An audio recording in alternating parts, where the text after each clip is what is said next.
Bonjour et bienvenue sur notre chaîne Astro Nature 49. Il est déjà temps de préparer vos observations astronomiques du mois de juin 2021. Alors au programme pour ce mois-ci, nous verrons notamment plusieurs transits sur Jupiter, mais aussi surtout l'éclipse annulaire de Soleil qui sera visible en partie depuis la France le 10 juin. Dans un second temps, nous commenterons l'activité solaire du mois précédent, donc du mois de mai, et nous détaillerons bien sûr la visibilité de chaque planète du système solaire et de la Lune. Tout d'abord, nous souhaitons la bienvenue à Mathieu, notre astronome amateur dans le 49. Pour cette fois-ci, Pascal n'a pas pu se libérer, mais on pense tout de même à lui. Et pour commencer, tout de suite, nous allons parler de l'événement du 4 juin, qui est Vénus qui rend visite à l'amas stellaire M35. Alors, ça va sûrement être une observation difficile. Alors, Mathieu, peux-tu juste nous en parler rapidement? Ben oui, pour la simple raison que en fait, ça va se passer extrêmement bas sur l'horizon nord-ouest au crépuscule. Et donc, même si vous avez un horizon très dégagé, et je vous le conseille parce que pour l'une comme pour l'autre, ce sera obligatoire, eh bien, la lumière sera encore trop présente. Et vous comprenez que M35 faisant partie, donc c'est un amas ouvert d'étoiles, M35 étant assez faiblement lumineuse, ça fait partie des objets du ciel profond, eh bien, ça va être très compliqué de l'observer. Vénus, elle, il n'y aura pas de souci. D'ailleurs, ce sera une bonne occasion de la chercher dans le ciel du crépuscule à ce moment-là, ou un peu avant ou un peu après. En tous les cas, si vous avez l'occasion de la pointer au télescope, eh bien, vous verrez de Vénus une phase plutôt pleine, on va dire très gibbeuse, presque pleine même. D'accord. Donc, nous pouvons passer maintenant à cet événement, plusieurs transits sur Jupiter qui vont se dérouler le 5 juin, mais aussi le 12. Alors, avec quoi peut-on observer ces événements? Des transits sur Jupiter, ça dépend un petit peu de ce qu'on observe. Alors, les satellites galiléens sont au nombre de 4. La plus grosse, c'est Ganymède, la plus petite, c'est Europe. Entre les deux, vous avez Io, qui est bien connu pour son volcanisme, et Callisto, qui est très cratérisé. Mais ces 4 lunes sont alors elles sont très grosses dans le système solaire. Ça fait partie des 4 lunes de Jupiter et du système solaire même, qui sont les plus grosses. Mais en même temps, vous avez, par rapport à Jupiter, c'est rien du tout, hein, c'est quasiment des petites poussières. Mais vous avez une taille apparente qui est à peu près similaire entre les 4. Donc, au niveau des ombres portées que l'on va avoir sur le disque planétaire, tout comme au niveau du diamètre apparent que va présenter le disque de ces lunes à l'oculaire, alors déjà, il faut arriver à les voir, parce que c'est quand même très petit. Il faut un bon télescope pour arriver à voir les lunes, non plus comme étant des étoiles auprès de la planète Jupiter, mais comme des petits disques. Alors, ce sera des petits pois, hein, autant vous le dire tout de suite. Même encore plus petit que ça, ce sera des grains. Euh, pour les lunes en elles-mêmes, il va falloir compter sur un bon télescope d'au moins 200 mm de diamètre. Et dans certaines conditions d'observation, ce ne sera pas suffisant. Pour ce qui est des éclipses, donc des ombres portées que ces lunes vont provoquer à la surface de Jupiter, c'est déjà un petit peu plus facile d'accès. On a un assez grand contraste entre le noir de ces ombres portées et le disque planétaire de Jupiter qui est plus ou moins clair. Alors, ça dépend également où les ombres portées tombent.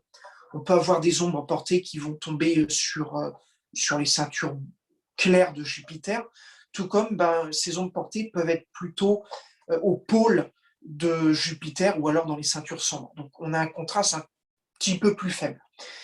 Mais dans le meilleur des cas, eh bien, ces ombres portées vont être accessibles dans un télescope d'initiation, 115 mm, 130 mm d'ouverture.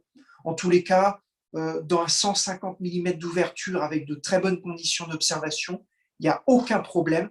Vous voyez nettement le point minuscule qui va se déplacer sur Jupiter au fil des minutes et même des heures. D'accord, donc maintenant on a vu avec quoi on peut l'observer, mais vers quels seront les horaires d'observation? Important parce que là, on est sur la mécanique céleste, donc c'est des événements qui ont lieu à des horaires extrêmement précis. Alors, on a 2 jours pendant lesquels vont avoir lieu ces transits au mois de juin. On a sélectionné le plus intéressant parce que les transits, vous en avez régulièrement, surtout à cette période. On a parlé de ce qu'on appelle les phénomènes mutuels. C'est ce qui se passe en ce moment sur Jupiter. Jupiter est en pleine saison printanière et donc elle est, elle est dans un contexte orbital qui permet justement ces phénomènes mutuels avec ces satellites galiléens. Alors, on va commencer par le 5. Le 5, donc, pour poser le contexte, sachez que Jupiter se lève à 2h30. Donc, j'ai converti ces horaires en heure légale française, bien évidemment, et non pas en temps universel, donc vous n'avez pas besoin de reconvertir de votre côté.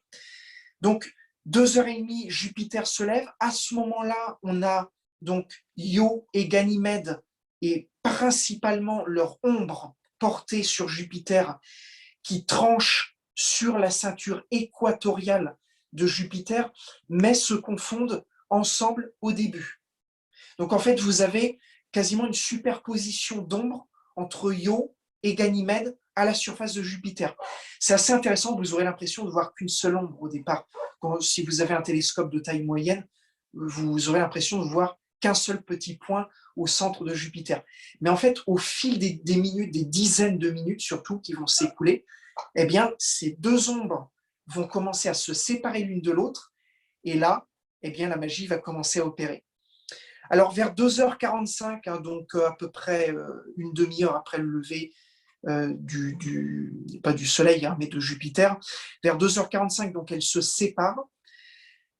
Io avance plus vite que Ganymède sur son orbite par rapport à Jupiter, autour de Jupiter, et donc évidemment, c'est pour ça qu'on va observer cette séparation. Alors, la Lune Io, quant à elle, débute son transit à 2h40. L'ombre de Io quitte Jupiter à 3h38 et la Lune termine son transit à 4h57. L'ombre de Ganymède, quant à elle, quitte Jupiter à 4h16 et elle entame, et donc la Lune, attention, pas plus l'ombre là, mais la Lune Ganymède entame son transit à 6h03, donc ce sera l'aube pour nous en France. Donc clairement, ce sera plus vraiment l'idéal pour continuer vos observations. Là, on va perdre vraiment en contraste. Voilà. Mais notez qu'on a donc le transit, enfin l'ombre portée de la Lune qui passe devant le disque planétaire tout d'abord, alors que la Lune, elle est encore sur le côté, elle n'est pas encore devant la planète. C'est ça qui est intéressant, c'est ce décalage qu'on observe entre le transit de l'ombre de la Lune et ensuite le transit de la Lune elle-même. Et ça, on va l'observer régulièrement à partir du moment où Jupiter, la Terre et le Soleil ne sont pas alignés, c'est-à-dire qu'en fait, Jupiter ne passe pas à l'opposition par rapport au Soleil. Donc, quand on est en quadrature ou en dehors de cette période d'opposition. Alors, le 12 maintenant. Donc là, Jupiter se lève vers 2h, donc Jupiter se lève de plus en plus tôt à mesure que le temps passe. À 3h15, eh bien, c'est le début du passage de l'ombre de Io sur Jupiter. À 4h32, c'est le début du transit, non plus de l'ombre, mais de la Lune Io. À 4h38, eh bien, c'est l'ombre de Ganymède qui débute son entrée sur le disque jovien. À 5h32, la fin du passage de l'ombre de Io sur Jupiter, donc l'ombre de Io quitte définitivement Jupiter à 4h32.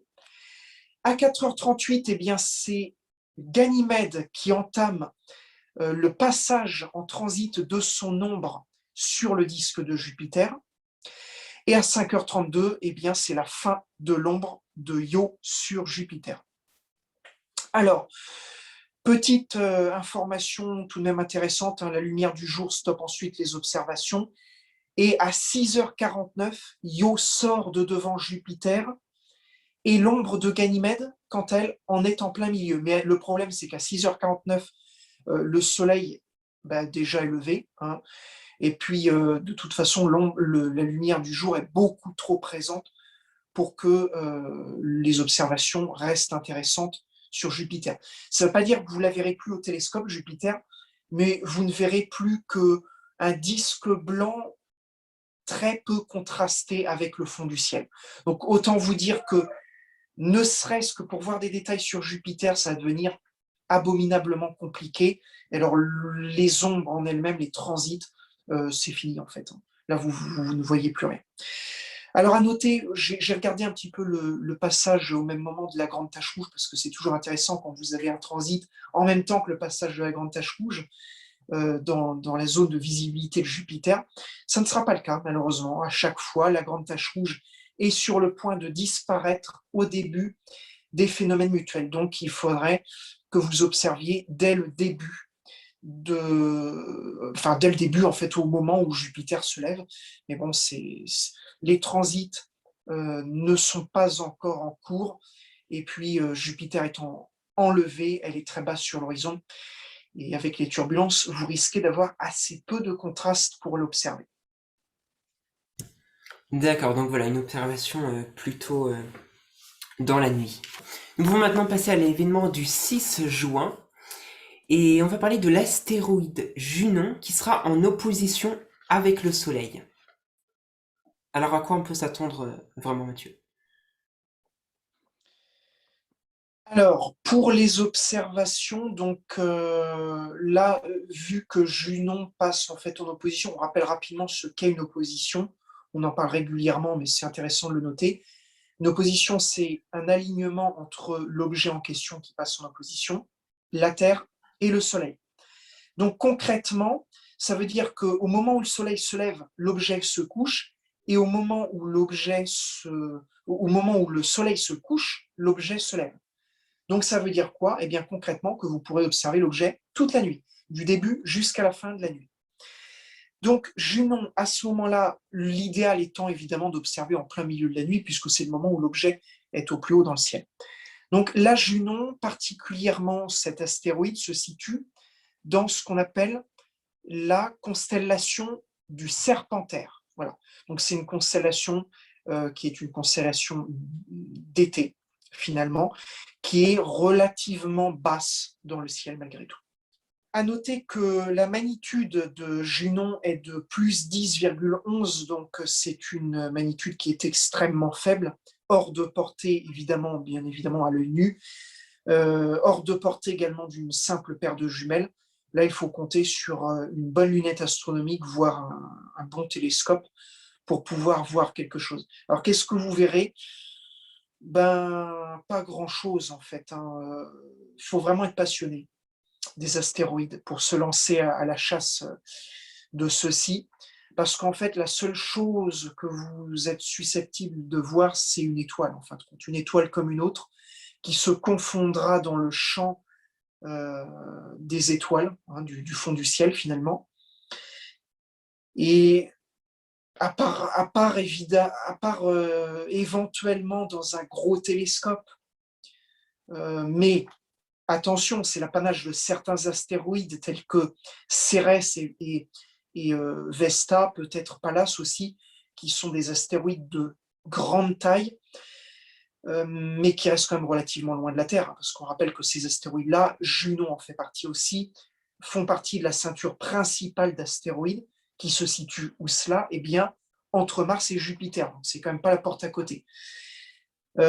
Junon, elle n'a pas une taille extrêmement grande, mais quand vous observez Cérès ou Vesta ou Pallas dans un gros instrument, très gros instrument même, amateur, vous avez, si les conditions sont excellentes, une possibilité, une petite chance de voir de l'astéroïde autre chose qu'une simple étoile.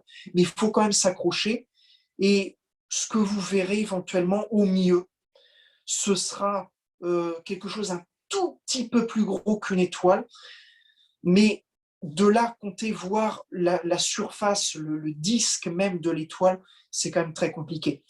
Ça va être assez difficile de déterminer si vous observez le disque des riz d'une étoile ou si vous observez bien le disque extrêmement fin de cet astéroïde.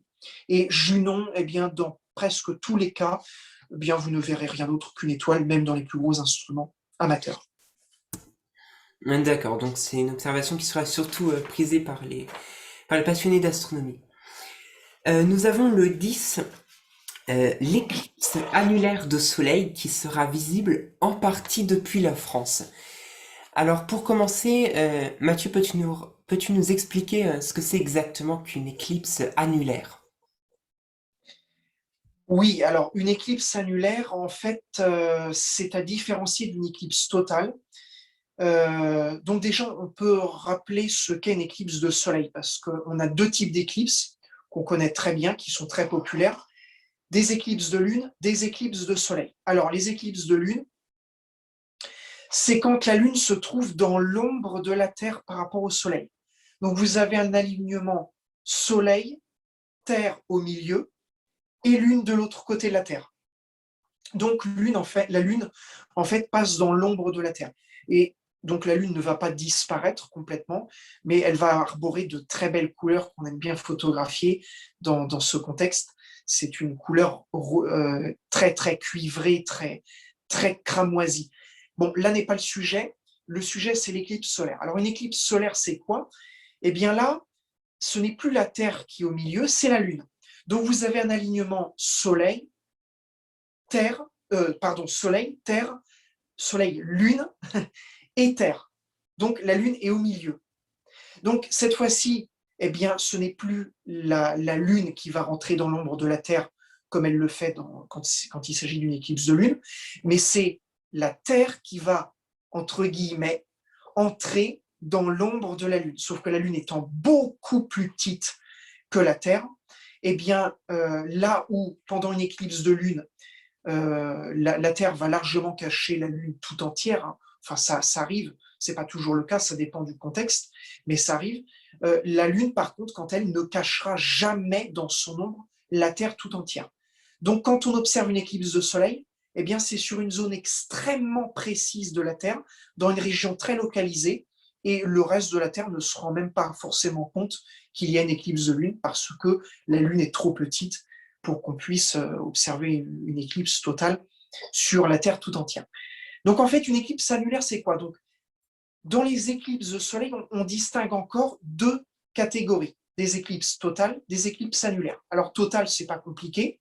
La Lune cache entièrement le Soleil dans la région localisée, hein, alors que une éclipse annulaire, eh bien en fait, la Lune, elle ne cache pas, elle n'arrive pas à cacher entièrement le Soleil, ce qui fait qu'au maximum de l'éclipse, eh bien en fait, le Soleil déborde un peu autour de la Lune et on a ce qu'on appelle un anneau de feu. En fait, le bord du Soleil déborde autour de la Lune. Et donc, en fait, vous avez un gros disque noir qui est la Lune, avec autour un grand anneau de lumière qui est le Soleil qui déborde. Alors, pourquoi il se passe ce genre de phénomène-là? Eh bien, parce que la Lune, une des raisons principales, hein, c'est que la Lune n'est pas toujours à la même distance de la Terre à chaque fois.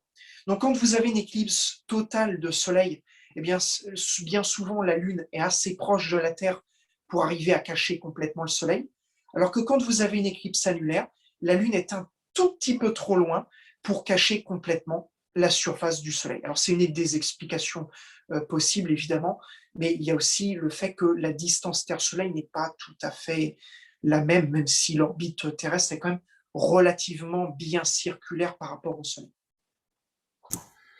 Ok, donc où est-ce que ce sera visible cette éclipse? Alors, la bande, non pas de totalité, mais de centralité, puisque là, on n'aura pas une éclipse totale, mais annulaire. La bande de centralité démarre au Canada, traverse la côte nord-ouest du Groenland, passe par le pôle Nord et termine sa course en Sibérie orientale. Donc voilà la trajectoire du maximum de cette éclipse annulaire. Tout le reste, eh bien, on ne verra soit une éclipse partielle, soit rien du tout. Alors on a dit aussi que cette éclipse serait visible en partie depuis la France. Alors à quoi on peut s'attendre concrètement? Et parce que nous, ici en France, on n'observera pas justement, on n'est pas sur la bande de centralité, donc on n'observera pas une éclipse annulaire. Nous, ce qu'on verra, c'est une éclipse partielle.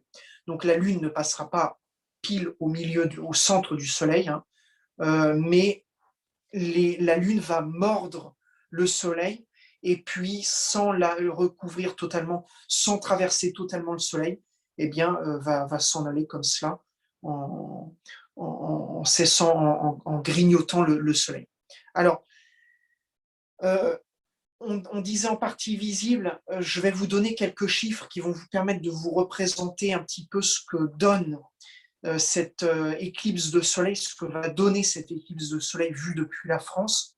Alors, il y a de grandes disparités, des disparités en tous les cas, entre le sud de la France et le nord, plus exactement entre le sud-est de la France et le nord-ouest. Alors, le nord-ouest, clairement, va être très avantagé par rapport au sud-est.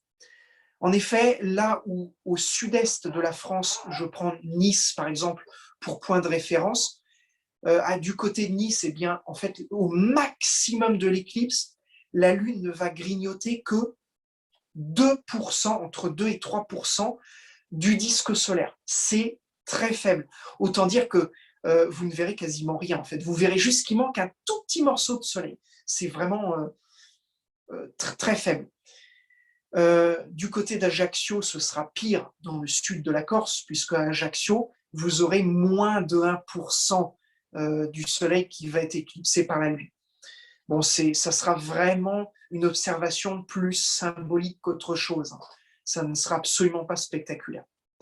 Alors, le point de vue optimiste maintenant, c'est plutôt du côté du nord-ouest. Alors, déjà, évidemment, la référence en France, c'est Paris. Alors, Paris, eh bien, 13%, là, ça commence à être vraiment intéressant. Donc, la Lune commence à sérieusement grignoter le disque solaire. 13% pour Nantes et Paris, hein, à peu près.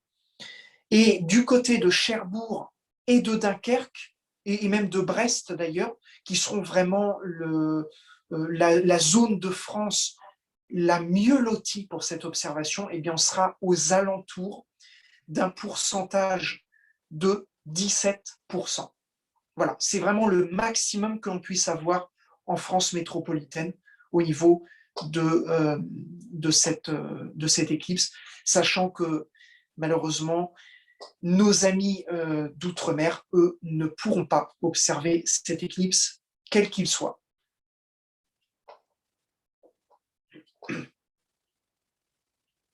Voilà, c'est ça. Donc, vers quel horaire à peu près pourra-t-on l'observer? Alors, le premier contact, c'est-à-dire le moment où le bord de la Lune commence à toucher le Soleil, eh bien, c'est à 11h12 précisément. Alors, 11h12 en heure légale française. Je rappelle qu'on convertit toujours l'heure en horaire légale française et non pas en temps universel, hein, ce qui vous facilitera un petit peu la tâche. Donc, à 11h12, premier contact. Le maximum de l'éclipse, donc le moment où la Lune est le plus avancée sur le disque solaire, eh bien, c'est à 12h12. Et enfin, le dernier contact, donc le moment où la Lune quitte définitivement le Soleil, eh bien, ce sera à 13h15. Je rappelle juste une chose, c'est que ces horaires sont valables pour Paris. Si vous êtes ailleurs en France, notamment un peu plus vers l'est de la France ou un peu plus vers l'ouest de la France, eh bien là, vous aurez un décalage d'à peu près un quart d'heure par rapport à Paris. Donc, je crois qu'il faudra rajouter un quart d'heure par rapport à Paris si vous êtes dans l'Est, et au contraire, retirer un petit quart d'heure si vous êtes dans l'Ouest de la France par rapport à Paris. D'accord, merci pour ces précisions. Et donc, c'est une observation solaire, alors comment observer en toute sécurité? Alors évidemment, on le répétera jamais assez, le soleil, même sans instrument, ne s'observe pas à l'œil nu. Pour une raison toute simple, c'est qu'il est trop brillant. Donc ça, je pense que vous l'avez tous à peu près compris, et si vous en avez certainement fait l'expérience. Donc, on peut tenir à la rigueur une petite seconde en le regardant, mais ne le faites pas, hein, ça ne sert à rien, et puis c'est dangereux pour l'œil. Il faut savoir que quand on observe le soleil, que ce soit avec un instrument ou à l'œil nu simplement, eh bien, euh, c'est extrêmement dangereux, ça peut détériorer radicalement votre œil et vous causer des torts, des dommages irréparables. Mais la douleur que vous allez ressentir, c'est indolore en fait. Donc, vous ne ressentirez pas la douleur. Vous verrez que votre vue va, si vous observez avec des instruments, par exemple avec un télescope qui n'est pas filtré, c'est très simple, vous perdez instantanément la vue. Si vous observez à l'œil nu pendant plusieurs dizaines de secondes, voire pendant ne serait-ce qu'une minute, déjà, c'est suffisant pour perdre, en tous les cas, une grande partie de sa vue. Donc, c'est très important de, euh, de protéger sa vue, surtout qu'on n'aura pas une éclipse totale. À la rigueur, quand vous êtes en pleine totalité de l'éclipse, donc c'est-à-dire quand la Lune recouvre complètement le Soleil, là, vous pouvez retirer toutes les protections. Mais tant que vous êtes sur une éclipse partielle, jamais il ne faut retirer la protection. Donc, à l'œil nu, si vous n'avez pas d'instrument, ce qui existe, eh bien, ce sont des lunettes à éclipse. Des lunettes à éclipse qui sont en fait composées de feuilles astrosolares, qui sont des feuilles qui ressemblent un petit peu à du papier alu, mais qui ne sont pas du papier alu. Donc, surtout, ne prenez pas un papier alu pour observer le soleil. De toute façon, faites-le quand même, hein. Mais ça vous fera une petite expérience parce qu'une feuille alu est trop épaisse, trop dense pour que vous puissiez, pour qu'elle puisse laisser passer la lumière du soleil. Alors, si ça coûte pas cher, hein, des lunettes à clips, hein, c'est vraiment l'affaire de quelques euros. Maintenant, si vous voulez éviter de dépenser le moindre centime et que vous voulez faire du bricolage maison, faites ce qu'on appelle de l'observation par projection.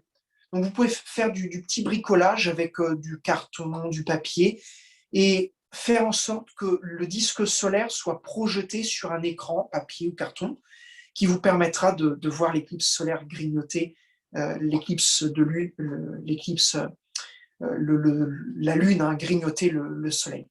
Alors, j'en dis pas plus là-dessus. Allez voir, on a consacré une vidéo à ce sujet-là.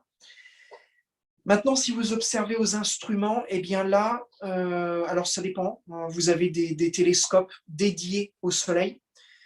Il y a deux inconvénients. C'est que ça coûte extrêmement cher. Alors c'est très populaire, hein, mais c'est parce que vous avez accès à une vision féerique du Soleil. Vous voyez des protubérances et pas mal de choses que vous ne verrez jamais autrement. Mais ça coûte extrêmement cher.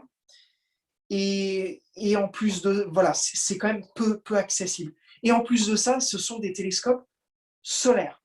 C'est-à-dire que si vous les achetez, sachez que, à part le soleil, vous ne pourrez faire aucune autre observation. Donc voilà, à savoir avant de claquer 1000 euros, voire plus, dans un télescope solaire. Si vous avez déjà un télescope Newton ou une petite lunette astronomique, alors il existe des filtres, donc on en parlait tout à l'heure, hein, même principe que pour les lunettes Eclipse, des films, des feuilles astrosolaires que vous placez à l'ouverture du télescope.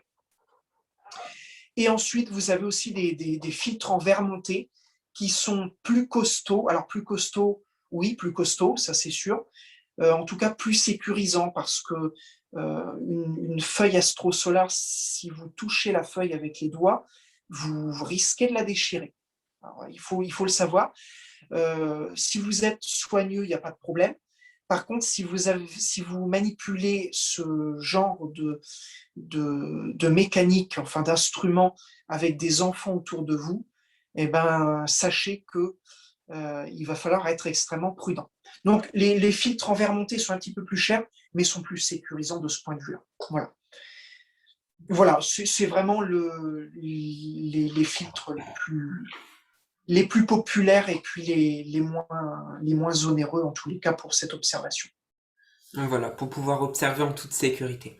Et donc, comme tu l'as dit, on a fait une vidéo sur notre chaîne Astronature 49 pour l'observation du Soleil. Donc, n'hésitez pas à aller la voir. Et d'ailleurs, on vous la met en fiche dans cette vidéo pour que vous puissiez vous y rendre. En tout cas, c'est vrai que ça fait longtemps que qu'on n'a pas eu d'éclipse du Soleil en France. Est-ce que tu peux, Mathieu, nous rafraîchir la mémoire et nous dire quand est-ce que c'était la dernière fois?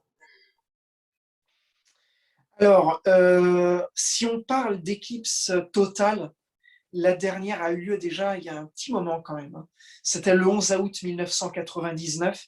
Là, en France, on était super bien lotis. Là, on voyait effectivement la Lune qui recouvrait totalement le disque solaire. Donc ça, c'est toujours spectaculaire. C'est le Graal quand on Mm. observe une éclipse solaire.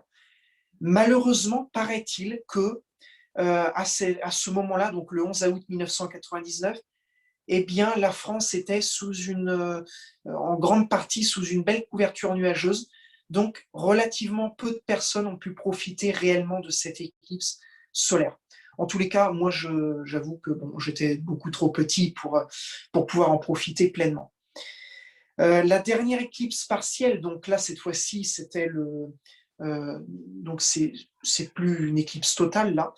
La dernière éclipse partielle qu'on a eue en France, en tout cas à laquelle on a eu accès en France, c'était le 21 août 2017. Alors vous vous en souvenez peut-être parce que cette éclipse était en réalité totale aux États-Unis.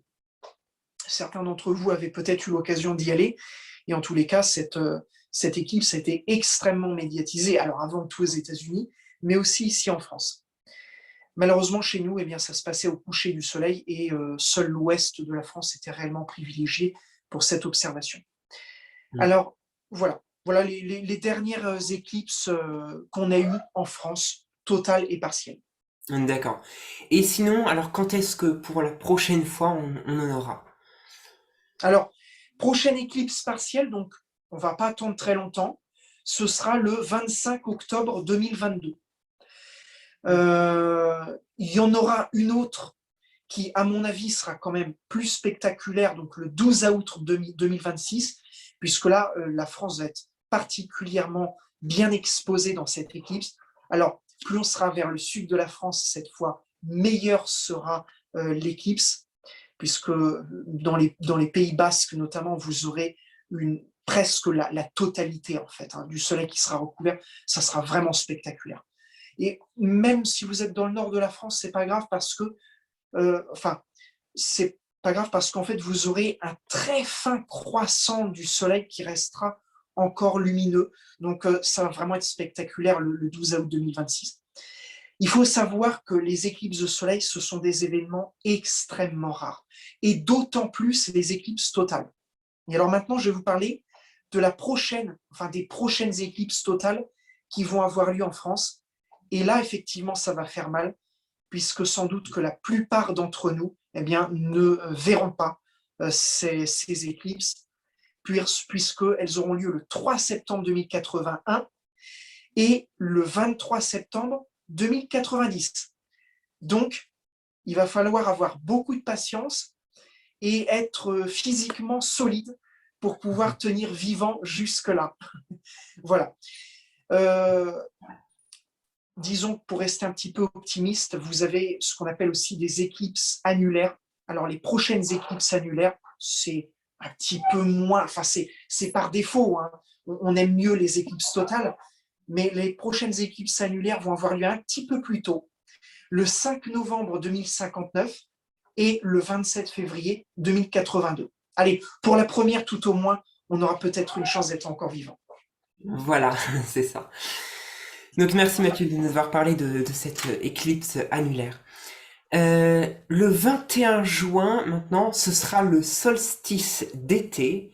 Donc on passera à la saison estivale et ce sera à 5h32 en heure locale. Et enfin, pour terminer avec les événements, nous avons le 23 mars qui traverse l'écrin stellaire M44. Alors, à quoi on peut s'attendre, Mathieu, pour cet événement?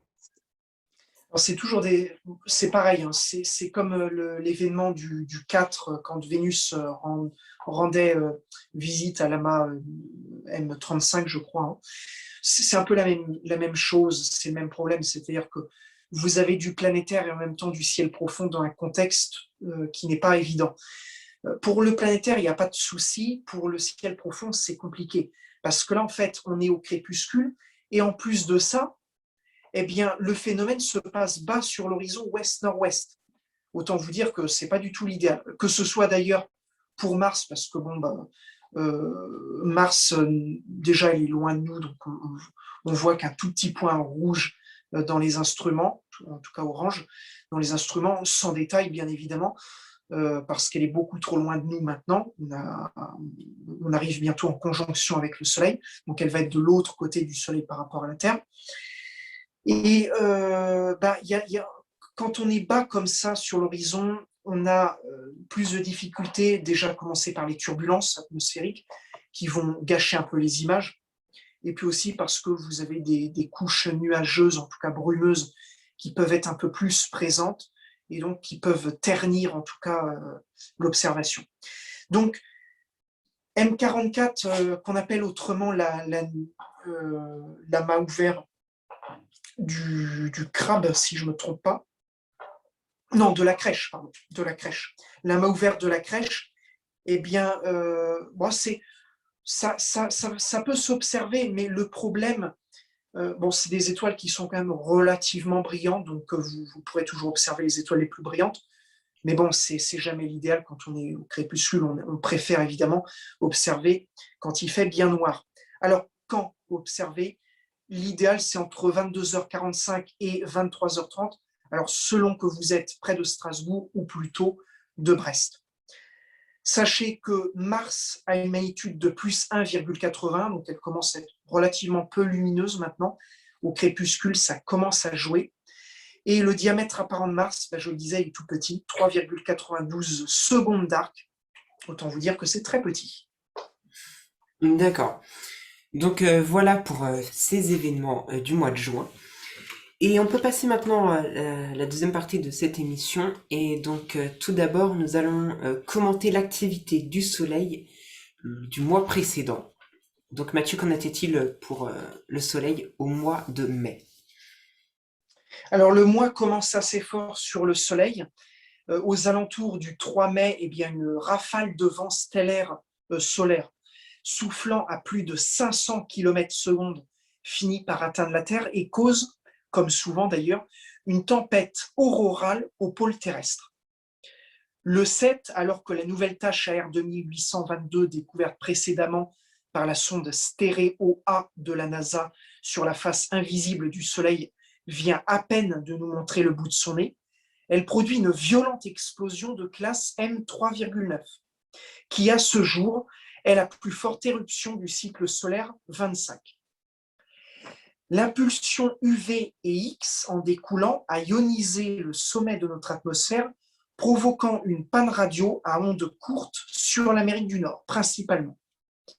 Cette tache gardera par la suite un champ magnétique bêta-gamma, propice aux éruptions de classe M. Le 12 mai, un CME frappe la Terre, frappe le champ magnétique terrestre avec force, générant une tempête de classe G3, tempête géomagnétique considérée à cette heure comme la plus forte du cycle 25. Au même moment, la région active 2822 est rejointe par une tache plus petite, AR 2823, mais aussi plus éphémère. Le 15, les deux se décomposent. Le 18, alors qu'AR 2822 disparaît définitivement, une nouvelle tache dénommée très logiquement AR 2824 apparaît de l'autre côté du disque. Modérément active avec des éruptions de classe C, elle mesure au départ la taille de Neptune. Le 20, de nouveau, une tempête géomagnétique de classe G1, celle-ci, causée par un écoulement de vent solaire déversé d'un trou coronal équatorial dans l'atmosphère solaire. S'ensuit alors une période d'hyperactivité pour la tâche AR 2824. Le 22 mai, en 24 heures, SDO de la NASA enregistre 10 éruptions de classe C et 2 de classe M. Seule l'une sera dirigée vers la Terre. Le 25, AR 2826 se forme près d'AR 2824. Elle présente une étrange forme en anneau, de quoi éveiller la curiosité des amateurs et poser question aux spécialistes. Finalement, les deux disparaissent le 30 mai derrière le lame solaire et AR 2827 prend le relais pour démarrer le mois de juin. Voilà donc une belle activité du soleil quand même du soleil au mois de mai. Maintenant, nous allons détailler donc la visibilité des planètes du système solaire et de la Lune, à commencer d'ailleurs par la Lune. Et le 2 à 9h24, ce sera le dernier quartier de la Lune qui sera visible. Le 8 à 4h27, la Lune sera à l'apogée. Le 10 à 12h53, c'est la nouvelle Lune. Le 18 à 5h54, c'est le premier quartier de la Lune qui sera visible. Le 23 à 11h58, la Lune est au périgée. Et enfin, le 24 à 20h40, ce sera la pleine Lune. Maintenant, pour ce qui est de Mercure. Alors Mercure, elle sera inobservable au début du mois. Et elle sera visible dans les lueurs de l'aube à la fin du mois. Vénus, elle sera difficilement visible au coucher du soleil tout le long du mois.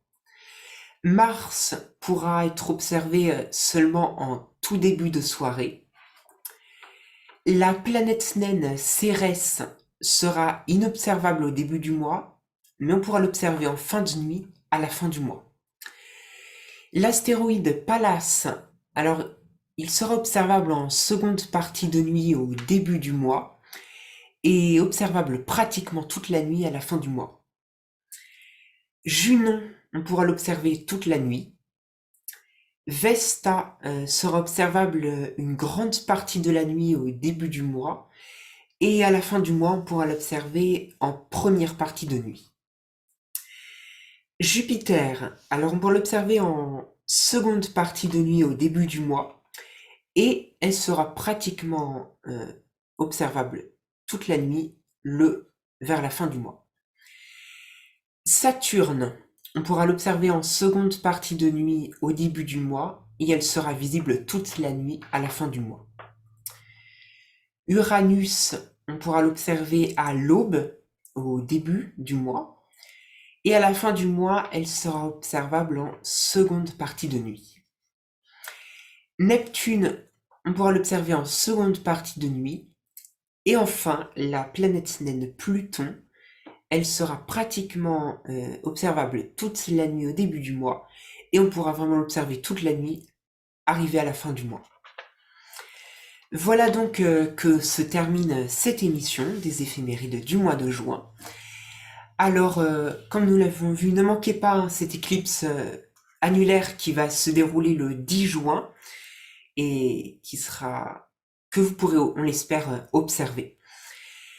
En tout cas, Mathieu, peut-être feras-tu une vidéo sur cette éclipse sur ta chaîne L'Explorateur du Ciel. D'ailleurs, on vous invite fortement à y faire un tour. Et Mathieu, je ne sais pas si tu feras une vidéo, mais sans doute. On va essayer, tout dépendra évidemment des caprices de la météo. En tous les cas, pour l'instant, ça s'annonce plutôt beau, puisque la météo la prévoit du temps ensoleillé et sec pour les jours et les semaines à venir. Voilà. Donc on a une bonne tendance. Oui, espérons que ce soit le cas. Et en tout cas, eh bien, nous vous invitons à vous abonner sur notre chaîne si ce n'est pas encore fait, à commenter nos vidéos et à laisser un pouce j'aime. Et on vous donne rendez-vous pour le mois prochain, pour le mois de juillet, pour de nouveaux éphémérides. Et en attendant, eh bien, on vous souhaite un bon ciel à tous et à toutes.